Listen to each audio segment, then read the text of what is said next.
Tá, eu sei que tu tá decepcionado. Tu abriu o vídeo e onde está a barba? O caso é que ontem eu fui gravar um stories pra falar sobre esse quadrinho, Shangri-La, que tu tem que ler. Aí eu pensei, caraca, preciso que mais seres humanos leiam isso e tem que comentar. Aí eu me olhei na câmera do Instagram e aí eu resolvi tirar a barba, tá? É isso, fui fraco.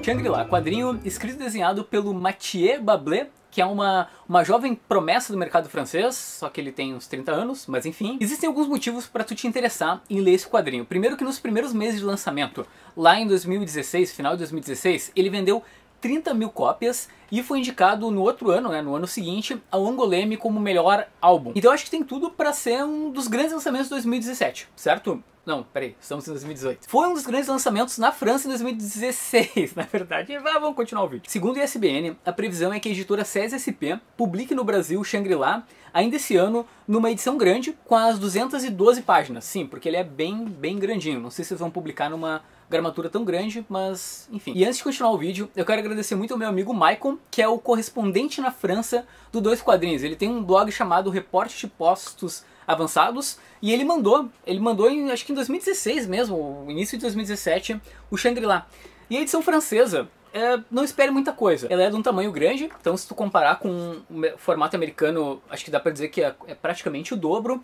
E não tem extras, certo? Não tem nada, tem apenas a história. E provavelmente a CESSP vai se inspirar exatamente nessa versão. A trama seria o seguinte, imagina que o planeta Terra, ele se tornou inabitável, certo? E nós, seres humanos, tivemos que ir para uma nave espacial gigante de uma empresa que parece a Apple.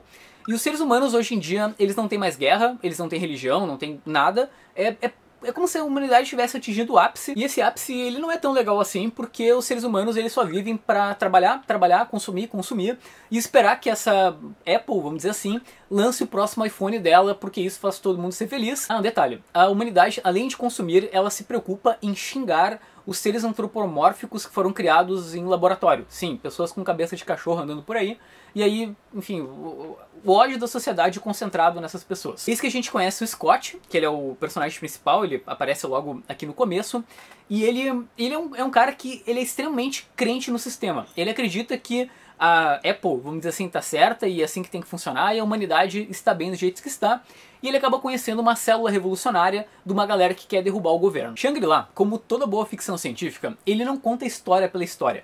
Na verdade, todo esse futuro que é apresentado aqui, ele serve para criticar o nosso modo de vida, sabe? E eu acho que com certeza vai ser um dos quadrinhos que mais vai te fazer pensar esse ano, porque é um absurdo. Eu tive que anotar, deixa eu pegar a pauta aqui. Olha a quantidade de temas que esse quadrinho trabalha.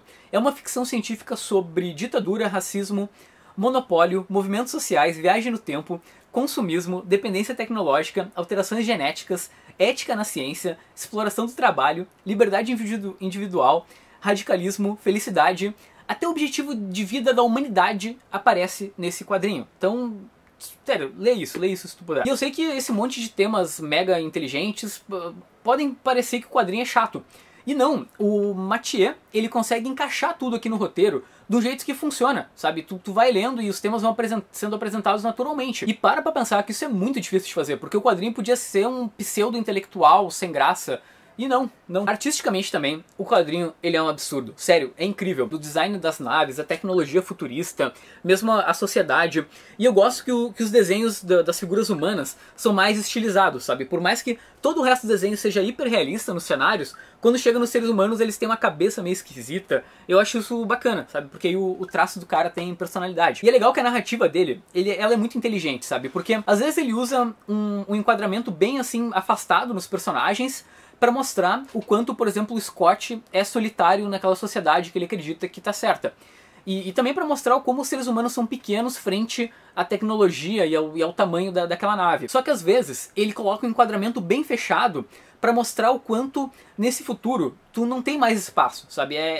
Tu tá dentro daquela nave, é quase claustrofóbico, sabe? Tipo, as pessoas vivem num cubículo. As cores também são muito bonitas, se tu for ver. Quando tu tem uma tomada dentro da nave, é tudo amarelado, como se o lugar não tivesse vida, como se tudo fosse meio sem graça. Falando da experiência de leitura, é um absurdo, assim. Sabe aquele quadrinho que tu consegue largar? Eu não consegui parar de ler isso, porque ele tem um começo apoteótico, sério, as primeiras páginas, assim, ele faz tu prender a respiração e não soltar até terminar a primeira sequência, e o final é de explodir a cabeça. E o pior de tudo é que o desgraçado, ele trata sobre muitas questões políticas aqui. Só que em nenhum momento ele se posiciona exatamente sobre o que é certo. Ele só vai jogando na tua cara vários conceitos e tu fica tipo, cara, pra que lado eu corro? Porque parece que nada funciona nesse futuro maldito que ele planejou. O Mathieu, ele diz que ele se inspirou em livros como Admirável Mundo Novo, próprio Akira, né, o mangá, e também o 1984 do George Orwell. Então as referências dele são ótimas. Eu gosto de ficção científica, sabe? Eu gosto, sei lá, eu já li Arthur C. Clarke, Philip K. Dick, já vi um monte de filme do tema, mas eu vou te falar que Shangri-La tá entre os meus favoritos desse gênero. Eu sei que eu falo isso talvez com uma frequência que eu não gostaria, mas isso aqui é um dos melhores quadrinhos que publicaram esse ano no Brasil, eu acho, tá? Provavelmente vai estar em várias listas e, enfim, eu espero não errar. Tá, até agora eu já falei isso do Fio da Navalha e do Shangri-La. Me cobre em dezembro, tá? Me cobre e vamos ver o que aconteceu. Eu espero que esse programinha tenha sido útil, esse adiantamento de um lançamento bem legal, e agora eu tô devendo comentar. Como ninguém leu isso aqui porque só tem em francês, qual o teu quadrinho de ficção científica favorito? Comenta aí embaixo, certo? E é isso, tá bom? Tchau. Eu sei que tu tá pensando, caraca, Vinícius, ele leu em francês, ele foi guerreiro, pegou o dicionário, leu. Não, na real eu baixei um scan, aí eu li em português, mas eu tenho a versão em francês, eu posso te mostrar, é bonitinha, tá bom? É isso.